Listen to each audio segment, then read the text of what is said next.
Potato late blight is still a major disease threat of potatoes in Ireland. Our summer conditions, which tend to be, I suppose, that little bit warmer, a little bit mild, a little bit damp, really allow the disease to thrive. The strains that are actually causing blight have changed over the last 20 years. I suppose maybe just over 20 years ago, or just under 20 years ago, we had the change to what was called Blue 13 at the time, and that changed our practices considerably. We, I suppose, narrowed the spray window down to what we're, I suppose, on now, which is a 7-day window in terms of spraying, but also the range of chemistry that we could use. The phenylamides went out, and I suppose we became more reliant on those newer sort of single site types of chemistry. Since then, we've seen, I suppose, Blue 13 go. It's been replaced by Pink 6, and in the last 5 years, we've also seen more changes happening. One of those has been to a strain called 37A2, which is actually fluazinam resistant, and we've also seen the 36A2, which has been quite aggressive. A lot of these changes start first on continental Europe and eventually they make their way over to Ireland. I suppose as an island nation, we tend to import these. There is no evidence of diversity actually occurring in the country itself, so we're probably importing, or we are importing these, be that maybe by wind, but also probably in volunteers and coming in tubers that might be brought in as seed.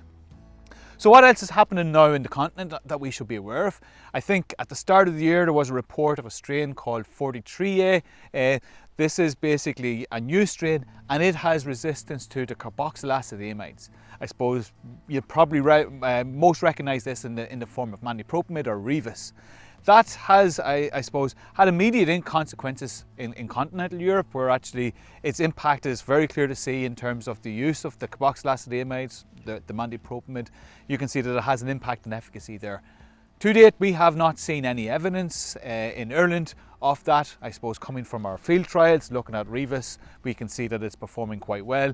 And in terms of the genotype and information that we've had, we didn't pick up any of this in 2021 or 2022. The 2023 samples that we've received, we will be getting those analysed over the winter months, but I think based on performance data that we have seen, we don't believe that it is in the country. However, it does remind us that this strain or this pathogen can change quite rapidly, and its changes can be immediate, and its impact can be immediate and also quite devastating. So with that in mind, then we need to think about how we're actually controlling late blight. From the very basics of our cultural control through to the chemistry that we're using. We do need to think about each component of that. If we take the cultural control to start with, I think we have to remind ourselves what are the basics that we're trying to do. We're trying to prevent the disease from getting going or getting started in different fields. So we need to think about where that inoculum might come from. And from a culture control perspective, we can look at, I suppose the critical things will be dumps. What is being discarded from the grader? More than likely some of those may actually be blighted tubers. If they're allowed to, if they're thrown out in the dump and allowed to develop, so allowed to sprout, the plant allowed to grow, the blight will grow with it. Phytophthora will grow with it and it'll become an inoculum source. So really taking care of those dumps is critical. Second thing will be, of course, volunteers that are in from the previous year's crops. These are volunteers that may actually be in cereal crops and you mightn't actually look or notice them. But if they're volunteers, they potentially equally could have blight in them.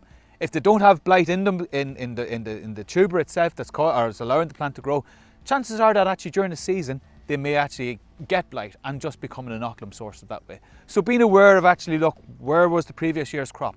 Is there any volunteers coming through in that cereal crop? These are sort of the questions that need to be asked so that you know where that inoculum is coming from. Equally, look, certified seed or clean seed is going to be vitally important. If you've got a crop that had some bad blight in it, that shouldn't be necessarily, it shouldn't be going for a seed crop. You need to have a good clean crop. It's not, I suppose I should say, it's not just blight, it's all other diseases that are going to be important from a seed crop. But being aware of that, making sure that actually, look, your seed is good, it's good quality, it's clean of disease is a key component of cultural control. The second aspect, as I say, look, will be, of course, varieties. We're probably a little bit restricted in what varieties we are going to be growing to a certain extent because, look, the market will dictate that. But if it's possible to grow a more resistant variety, we should be growing those more resistant varieties. And there is a whole research program, potato breeding program conducted in Oak Park to look at this in terms of varietal resistance. So it is something that we are doing. As I say, we're probably a bit more restricted in our ability to plant that on a wide scale because of what market demands. The third component then I say is the fungicides that we're using. Now, what we'll do maybe in the next few minutes is we'll go through some of the fungicide trials that we've been conducting here in Oak Park. I suppose one of these is just to purely look at efficacy, what is working, how it's working, its persistence, its strengths, and their weaknesses. We have a range of chemistry available to us, but I think there are strengths in everything that we have, but equally there's some significant weaknesses there that we do need to address and identify. The second trial that we'll walk through then is also, it's been designed almost to look at, the fluazinam issue with 3782 taught us a lesson. We have resistance there and it is impacting efficacy. What can we do to slow the selection for that strain, but equally provide the disease control? We are, as I say, we have a suite of chemistries, but we're limited in what we have. We need to make sure everything that we have, we can use and we can apply. So the second trial that we go through is looking at mixtures of different chemistries, alternations of different chemistries. What is the best sort of solution there? Allowing us to see, look, if the strain that is resistant to the mandipropamid or the carboxyl acid amides were to arrive in Ireland, what strategy would we be putting in place? And I maybe even flip that around and say, what strategy should we now be putting in place so that actually when it does arrive, we won't be caught out? From a trialing perspective, it's very important to have a reference point. And as we are investigating or using fluazinam and Rivus as our chemistries and test chemistries in this trial, we've included a plot that has only received fluazinam throughout the season. This tells us clearly that there is an issue with the population that we have in the field, so more than likely this is dominated by 3782, which is fluazinam resistant. As you can see, the plot is absolutely decimated by blight. But it also serves a purpose. It tells us exactly, look, this is the risks that are in I suppose, the population. And using solo chemistries where known resistances are present presents a risk, or it introduces a serious risk into fungicide programs. I suppose then from this point on, we can then say, how do we manage that risk? Can we alternate fluazinam with a different mode of action? And within the trial here, we use Rivus or mandipropamid to do that. Or is it better to actually mix both of those chemistries together? And I suppose over the next few plots, we'll try and tease out the strengths and potential weaknesses in both of those strategies. When we're developing fungicide programs for late blight, we can look at them from an alternation in terms of a chemistry first followed by another chemistry, and typically that can be in a sort of a number of applications, so maybe 2, maybe 3 of the same chemistry, followed by 2 or 3 of a different chemistry, in what we call block alternations. So within this trial out here, we wanted to explore what was the benefit, or was there benefit of block alternation, sort of a sequential, 1 followed by 2, 1 back to 1, back to 2, or mixing the different products. To do that, we've been using fluazinam, where we know we have 3782 in the field, so we know our efficacy will be reduced there, and we'll have clear selection for it. And we've included Rivus, your mandipropamid, where we know we don't have resistance in the population, but we know it exists in the continent.